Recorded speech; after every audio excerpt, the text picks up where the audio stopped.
It helps when I unmute myself and get ready to take us live into the game. I was like, I can see your mouth moving, but I can't hear you yet. So if you said anything incriminating, it's only people that can lip read that'll actually get that. Welcome back, everybody. Round 3. It's only round 3, even though I've lost the ability to speak. Welcome back to round 3 of a local tournament here from my local game store in Brighton. Dice Saloon. It's a lovely store if you're ever in the southeast. People should come play. It's a lovely community. And we're heading into the last round. Stuart, Counterfeit, I've enjoyed your company for walking us through these games. We're about to see Viktor and Sivir as our winners match. So, Counterfeit, have you played either of these champions? I mean, we saw Sivir in the last game, so we know a little of what to expect. Well, as I was saying to Stuart just before we went live, what I'm really hoping to see is maybe not like the full no units Viktor we've seen from before, but at least a variation on that where you remove absolutely everything the other player's playing, and then just win by default because you can just generate a unit every time. Yeah, luckily you didn't see my reaction stress. Yeah, it looks like luckily you didn't see my reaction stress of when you typed in Viktor versus Sivir, and I was like, oh no, not Viktor. Like, oh no, not this deck. But yeah, it looks like it is going to be the deck as you mentioned, Counterfeit. The no units full spell deck where you just play recruits, and your best bet is to just try and draw cards and to try and trade as efficiently as possible against your opposing units. I saw that video of 2 Chinese Viktor players playing this deck against each other, and I was like, this looks like the most degenerate game I have ever seen in my life. Nobody's actually tapping anything. Nobody's playing anything. All you're like is shuffling recruits onto your battlefields and back, and like, oh, there, yeah, it dies. It's one of those things where you can imagine the designers like watching the video back and be like, we might have made a mistake somewhere. You know what it is? It's that video. If you've seen that meme of like the game designer, like the girl with the kid's toy putting the circle into every shape. Yes. It's that meme in action with Viktor. Here we go. Call the week. Every problem is removal. Yep, exactly. Who knew there was enough removal to just run a deck only with removal and win the game with one power units, or 1 might units, I should say. Yeah, it's pretty crazy. It's actually pretty decent to get rid of the Traveling Merchant as well, because you stop the double discard and the double draw as well. So you actually stop them from quite a lot here from about trying to get to that Rasa point. And it might not seem like a good trade at the start of like Call of the Week. It's like, oh, you're Call of the Week in just the Traveling Merchant. Like that seems pretty bad. But you have to think about the value that you can get from the Traveling Merchant from moving a lot and being able to, keep on conquering battlefields and keep on discarding and drawing as well. We do see the Raven battlefield again. Raven, what's it called? Raven Conservatory, Ravenbloom. Ravenbloom, that's the one. Nice and Ravenbloom. Nice and clanky naming, but I think that's the key point about this Viktor deck, right? Is when your units are totally expendable, your opponent has finite units. You can just sack every single thing. It's okay if you use removal spells early, because you think about it, like even Singularity is going to kill a Rasa. Like, so you're actually totally fine. You have so many options to deal with the top end of this Sivir deck that I'm interested to see whether Tides can actually get some kind of board control and have units stick. I think this would be true against any other deck, but in this deck, we're playing a graveyard recursion deck. So for Tides, last rites means you can be recycling your units back into your deck. Not like against a lot of decks, they would literally just run out of units to play, and then Luke wins by default. But that won't, at least I presume, won't happen to Tides here, because they'll always be able to get their units back and have something else to play. There's one thing to mention with this Viktor deck. There's kind of 2 different variations of this deck at the moment. You have just the heavy spell version, which is just basically all spells. There is another version which, wow, what perfect timing. He actually draws the card that I was just about to speak about. There's actually a Jace version of this deck where you play Jace with Vanguard Armory, and there's a really cool interaction where if you can get gold, which you can do with things like Blood Money, what he has in his hand, if you can generate gold, then you can play Jace onto the board. You can then kill that gold and play Vanguard Armory for free. you don't even need to pay the 7 and the 1. Now, of course, you do need to have the Vanguard Armory in hand as well. So there's a very, I guess, limited time that you can actually use this. But it's one of, I think, the strongest combos in Spiritforged, where you can just keep on getting 4 recruits every single turn. And also with, he did have a Grand Stratagem in his hand, which I think he actually used to discard. But with things like Grand Stratagem as well, that yellow also has the ability to get, then all of them recruits can actually start to become very scary later on. Yeah, and for those of you that aren't familiar with the Vanguard Armory, I put it up on screen for you. You tap it, and each turn you get 3 recruits, plus the 1 from Viktor is the 4 that Stuart is saying. And that's 1, you pay 1, you get 4 recruits. Feels great at that point. Like, it's very hard to deal with, especially, and here's a card games thing for people coming over from League of Legends. Game 1 in a matchup, you can have combos like this that can be somewhat reliable, because in a best of 3, you typically don't have a lot of hate for things like gears, for things that are not typically standard across all decks. Game 1, you're preparing for the worst case from every deck. Your sideboard is going to allow you in game 2 and 3 to say, okay, let's bring in things that blow up gears. I think as well with, if Tides doesn't have the ability to get rid of the armor if it does show up, it's really important for Tides to be able to keep more than 1 unit out at this point, just because if you're going to be using something like Last Rites later on, you need to have a unit to play it with. And with now 3 units out in the field, I think we actually might be outpacing Luke's ability to be able to remove the units in a timely fashion. He also has the other free drop as well. Yeah, Card Sharp, which again is kind of more gold generation. And there's, as you said, a way of getting gold onto the battlefield in order to then have Jace use the ability. So trying to draw into the Vanguard Armory, that's what this stupefies. He gets it off the top. No way. It doesn't have the runes this turn, but it does set it up for potentially next turn, right? Oh, blood money. Nice. I can't remember how much Jace is. Jace a 3 Jace or is 4. Jace is 4. Yeah, so he's 1 off. He's 1 off of playing it this turn. But still, if ever there's a time to see that, you can set it up for next turn. That has to feel pretty good. Because do you card sharp here as well? Or do you just you're fine with your 1 gold? I mean, you're probably fine with your 1 gold because you can just Jace Vanguard Armory next turn. Like, I think you're completely fine with just playing around that, unless you want like another unit on your board to be able to get stuff. But then you have to think at the same time, do you really want to give a gold over to the Sivir as well? Like, you do get 2 gold yourself. He does actually decide to play it in the end. So this card is, you get 1 gold. Then if your opponent decides to get a gold, which doesn't look like he did, he refused, then you also get another gold. So there's an opportunity that you can get 2 gold and your opponent gets 1. And in a free-for-all, like a 4-player free-for-all, that's every single opponent as well, which is kind of interesting. We haven't really spoke about like the 2 versus 2 or the free-for-all, but that's kind of a cool interaction in free-for-all, which I quite like. I still haven't played a 2v2 or free-for-all game. We're gonna have to do some of that at Bologna. We'll have to. It's really fun. It's really fun. But I mean, at this point, I'm excited to see this Vanguard Armory. I'm like looking at the hand. I'm like, is there anything that is gonna mess that up? No counter spells in this color pairing for now. So I'm excited to see it. The downside to the whole Vanguard Armory thing is that while we're kind of getting infinite value from these recruits, it does mean taking a turn off of removing everything that Tides is putting out. And given that Tides is putting quite a lot of stuff out, again, we might move beyond the place where Luke can actually keep up with it and get rid of enough stuff to matter. I got a mind split. You can't cast it. Can't cast it. Which is so unlucky.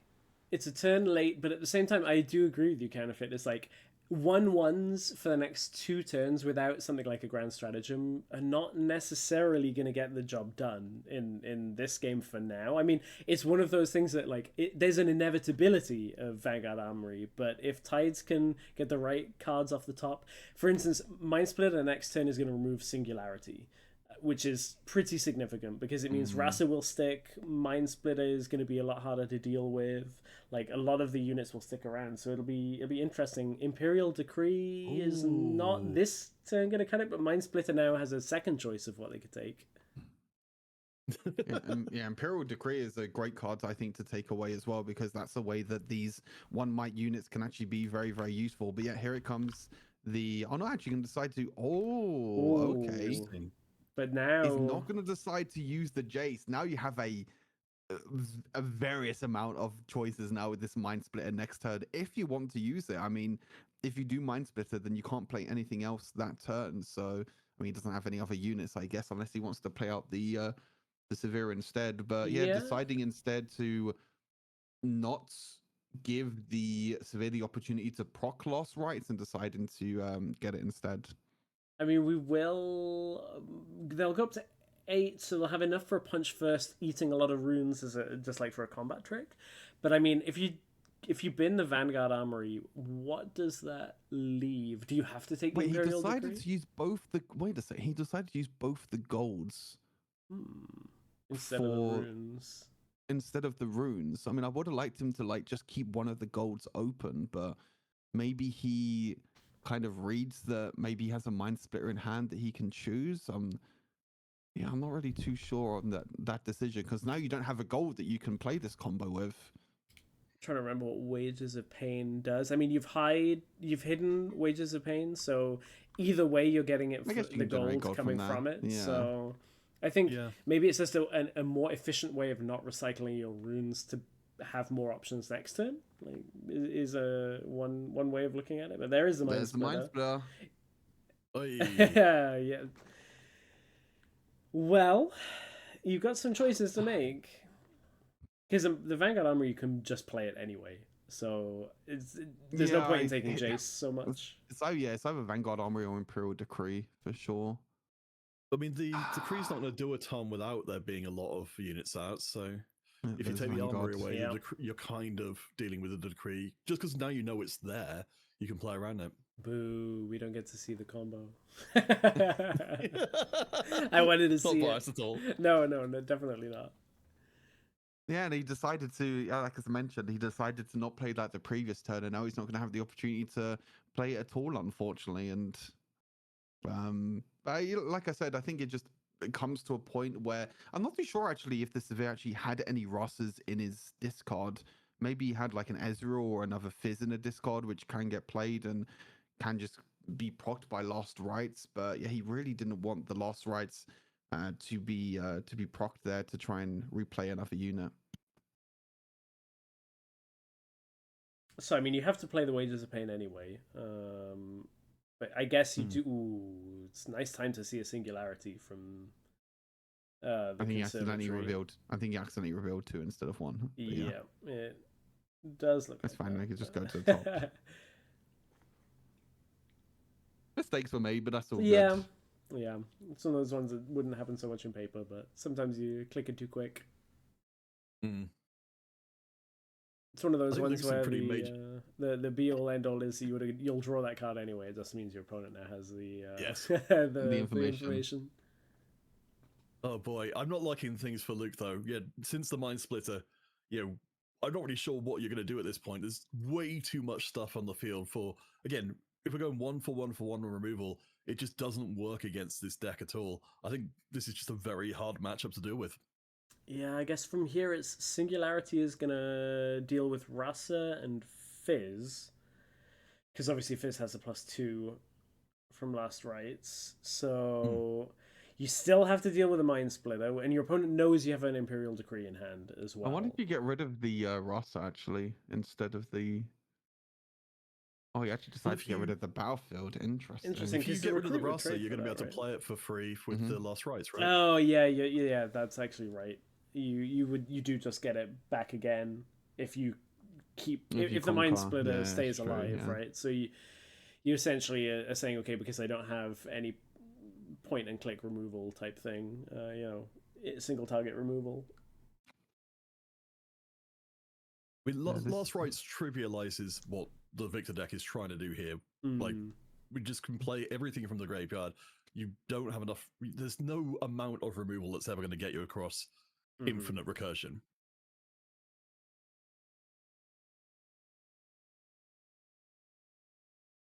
Looks like that was a misclick on drawing instead of playing the Sivir. Yeah. Oh, Vengeance. Sivir accelerated, played, gets the Vengeance, but it's going to be up to 7. Yeah. Oh, You know, he discards draws. Affecting the wrong player. Yeah, decided not to equip the last rites. So I think the only problem with equipping last rites at the moment is that you have to, when you equip last rites, you have to put 2 of your discards to the bottom of your deck. So it does mean that Rasa then costs 2 instead of 0. So you actually don't really want to equip the last rites at the moment. You just want to, you know, you're on 7 points. You have control of battlefields. If you get a Rasa next turn from another draw, you can confront into Rasa and you'll be chilling. There's the vengeance. 1 for 1.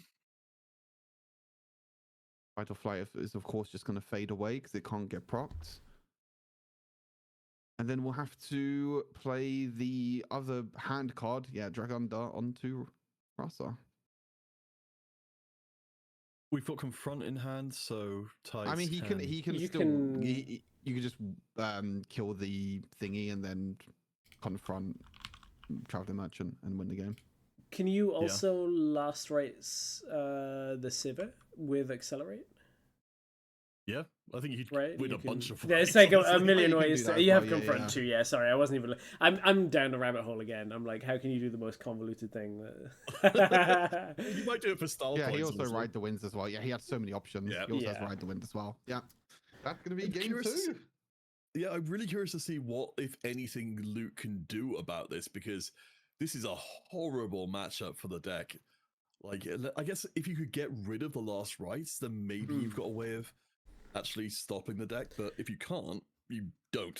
And I will say, I think that's something that I keep not misattributing, but like last rites being a more permanent ability that you can reuse rather than a one-off spell.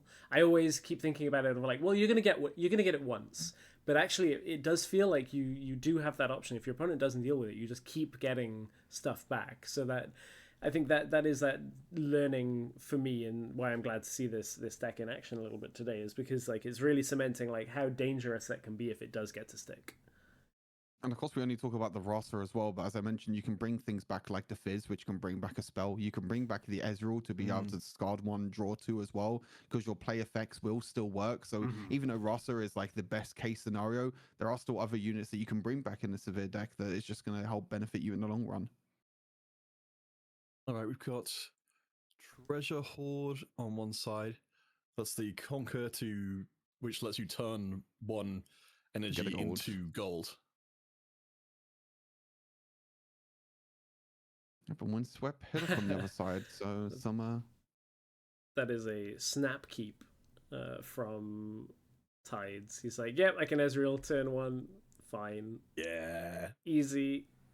All I need. Ezreal plus Cold Shot. I feel slightly vindicated on like tweeting about Cold Shot months ago, like when it was first previewed, and being like, this card is gonna be great. I'm sad that the draw 3 card one that I tweeted about also is not very good.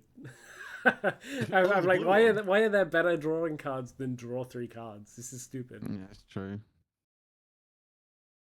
I mean, discard 1, draw 2 with Ezreal as a unit as well, as a 3 might 3 cost unit. Like, absolutely crazy. Okay, so best card. We have the Vanguard Armory have stayed in the main deck now for game 2. So not that I was expecting it to be sideboarded out, but obviously here's where we look at like what options does Tides have potentially for dealing with that. Obviously attacking the hand worked well enough in game 1. I do wonder what that game would have looked like if that Vanguard Armory combo had gone out. Yeah, I mean, so also the problem, I suppose, Stuart, maybe you can speak more on this, with the Vanguard Armory stuff, is it's incredible with the Jace. Without the Jace, a little less impressive. Yeah, because you're using all of your energy on something that you cannot kill something with, right? Like you want to keep all your mana open. That's why this deck can be so strong, because you're keeping all your energy open at the end of every single turn. You're only using 1 energy to just get a 1 recruit every turn. So you're keeping 4 or 5 mana open every single turn to be able to use all these removal spells. But yeah, you're seeing here that Cold Shot is going to get used. I think it's a double Cold Shot as well with 1 gold. I think he's on 2 golds. So it's 1 gold and also one of the runes as well to be able to proc the legend. Interesting. Has another Ezreal or a Rasa can be put to hand, but yeah, decides to put the Rasa in hand. And should be able to generate another gold. Scrap heap plus Unless you traveling forgot. merchant abilities. Yeah, looks like didn't opt to do it, but There's the wages. Okay. And at least this is letting Luke get some kind of feet on the ground. As long as we were talking about before, if you can keep the board clear, then at least you stop people from being able to, suppose, use last rights if they don't have any units they can play and use it with. Double Conquer is pretty nice. I mean, Ezreal's still back in base with a lot of options to come back into this one. It looks like deciding not to pay run to generate another gold. Another reason why these golds are just so useful, not just for the Vanguard Armory, but it's also because most of the spells in Viktor's deck also cost, and you have to recycle energy as well. So that's also another way in which it can be pretty helpful. Probably just going to blood money his own unit, just to generate another 2 gold, I believe, for himself. Is it? If you yes, yep. So he has 5 gold now in his base. Rich getting richer. Mm-hmm. I don't know though.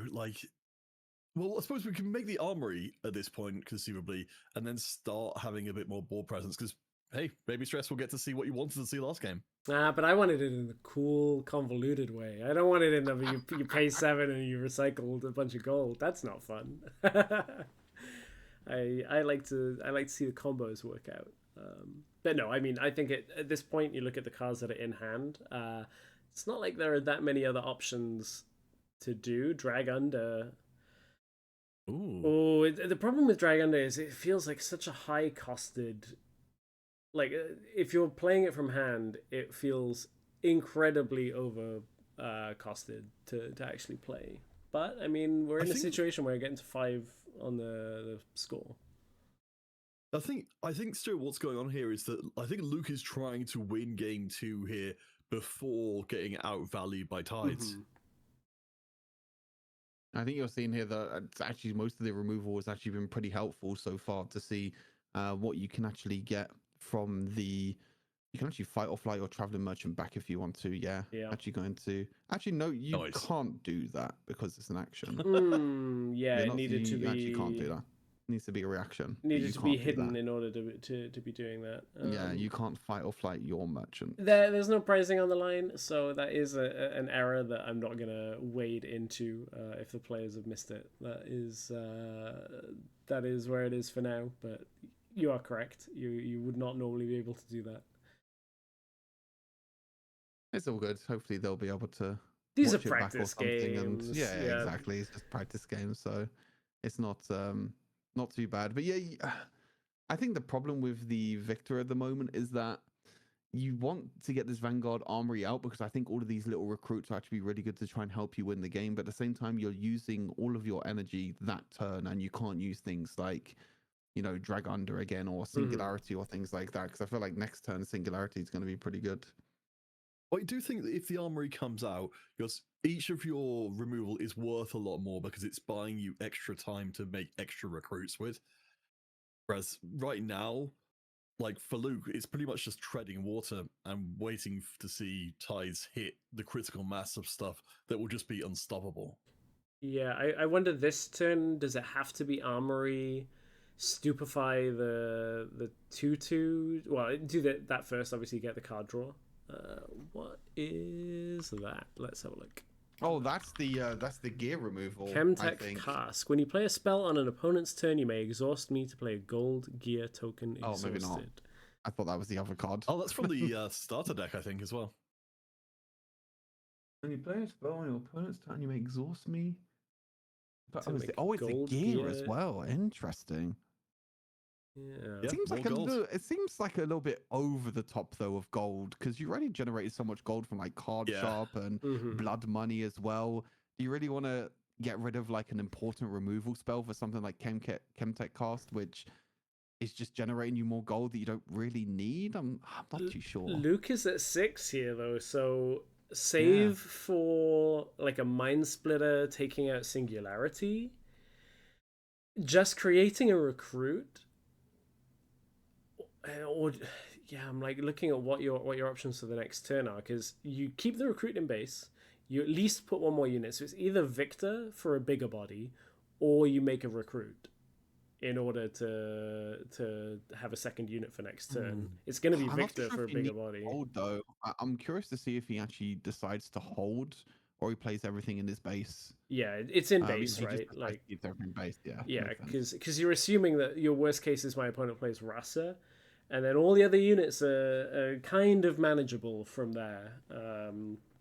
Well, maybe anyway. I mean, you still have a pretty scary turn. You still have a pretty scary turn where you can Rasa, ride the wind, and fight or fly back to also try and, like double conquer as well. So that's also a pretty scary turn. But yeah, Accelerate Sivir is going to move in, going to take over that. But I think with double singularity, I think you have it here if you're a Luke in this game number 2, because you singularity both the units on the battlefield. Yep. There's nothing to do with that. The only thing you can do is ride the wind a unit. I feel like you have to play Rasa here, because you can Rasa in base, and then when you Rasa in base, you can surprise the Viktor by ride the winding. That's a bit of a weird way of saying it. Sabotage. Sabotage is pretty. That is going to do it. That is backbreaking. That is that's painful. Singularity. Well, I mean, it wasn't Luke's favor until that draw. Sometimes the top deck is favorable, and that is absolutely one of those times. Damn, that sabotage is. Oh, good shot though, Stuart, on the window of opportunity for Luke there, because it was going to be a very, very hard game to win. So I like that Luke at least found a route where it was possible to win. But from this situation, if that singularity was in hand, singularity Cull the Weak, would it have been enough? Because you would have 6 for singularity, 2 for kill the weak, plus a recruit this turn, kill 2 units, and then win combat on the second battlefield with the Cull the Weak to thin down to 1 unit left. Damn, that sabotage has actually won this game, I think. I mean, you've got 1 more turn at least, but I think it would have been enough with what's in hand. Yeah, well, now just going to bring out the Vanguard. Hey.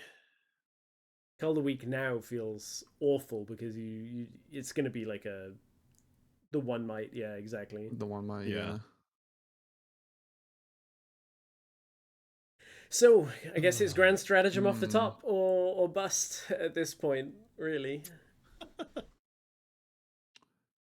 Yeah, he's just gonna keep at it, everything. He's not even gonna try and conquer the battlefields or anything. Oh, there's the use it because you got it. Empty hand technique. I mean, your opponent sabotaged you, so he knows what the card is. It is all down to a top deck for Luke. I'm pretty sure that Grand Stratagem is probably the only real option here. Fizz is going to bring back Cold Shot. Okay, so he's just going to draw more cards now. I mean, he has 2 golds, so he's just playing Cold Shot for free. I guess there's also there's Fight or Flight as well. There's also Imperial Decree, right? And then you just move things in one at a time. I'm not sure about going for the hard bargain at this point, given how much floating runes how many floating runes there are. Mm-hmm. Yeah, true. Because you can only use it once from 3 runes. I guess you just play double roster now in base, or you play double roster to hold, maybe. Yeah. I think holding probably does it, and the reason I say that is because Imperial Decree you have to go in one at a time, right? And you just need to put an equivalent number of units on battlefields as and that's not the draw you needed. That's the opposite of an Imperial Decree or a Grand Stratagem. And that is going to be Tides winning, I'm pretty sure. Just a case of holding both. Oh, yeah, pretty crazy, to be fair, that the sabotage came in from the top deck, because as you mentioned, if you didn't sabotage, you could singularity, and I think that if you don't take out the singularity there, you could singularity the board and then push into both battlefields, which I think at that point kind of forces the Sivir to play the roster in base and again play that kind of surprise factor of roster into ride the wind and to try and surprise bring a 6-might unit onto the battlefield, basically. But yeah, I think even though the Sivir won, I think the Viktor deck definitely showed that it has some power and it has some sense into the meta with just getting rid of units and farming gold. I'm just not too sure about the Chemtech cast. I'm not too sure what, I mean, we don't know the deck list, but I think it's probably generate a little bit too much gold, to be honest, to try and get things like, Vanguard, and unfortunately no Jace drawn as well, so couldn't really get that through either. Yeah, it feels like if you're running for like your entire deck is built to set off that combo, it feels bad to then have the combo there and you're like, okay, well, I have to make a different decision in this moment. Like, it's more beneficial to not do my thing and to try and stop my opponent doing their Mind thing. splitted last turn into sabotage this into game. sabotage. Oh, last game, I should say, yeah. That's rough. Who would have 2 thought games in a that row. hand manipulation was good? I know, right? I know. It's satisfying to see. I mean, I will say, I think the not really elephant in the room. As I said, this isn't a massively competitive tournament. The players here are going to be playing at skirmish, and some of them have won skirmishes and are very competitive locally. I will say everybody's deck choice was not very spiky in the trading card game term. Like, no one was like, yeah, let's just run Draven because it's the best, and I'm going to try and win. Where was my Dravens? Yeah, so in that regard, I mean, I think this is a good opportunity to learn some of the other decks. I feel like a lot of these are probably going to not do so well against Draven, but that kind of is how it is right now. That's if you can get cards as well. Yeah. What a notion. If people can get cards. Cool. Well, that was our third and last round of the evening, because we're just going to do Swiss for the 3 rounds. I have got the scores coming in. I mean, we know who won because they were in the last match, but I will just fill them out on challenge, and we will just confirm some standings as the Sivir wins it all, but it's not Aurora. No Aurora. I know, right? You lose points on it being not Aurora. So I think one of our other matches is still going on, but unsurprisingly, I'm pretty sure that does put Tides as the winner, the only 3-0 player. Mathematically, could be the only one. Yes. So congratulations, Tides. As you said, we have no prizing. I have nothing to give you, but you win the adulation of the other players and everybody that joined us. Thank you, Stuart, and thank you, Counterfeit, for thank you joining me for what was kind of a test run. Like, I would love to do more of this with some actual like something on the line, more players, like that kind of thing. So let's see what maybe we can get done for the lead up to Bologna. Maybe there's something out there that people want to join and play. But I'm gonna head off for the evening and say thank you to everybody. And yeah, we'll see you soon. I don't know when. I'm probably streaming my Nexus nights on Friday, so we'll see. I'll see what I can get set up for that. Catch you all soon. Bye bye.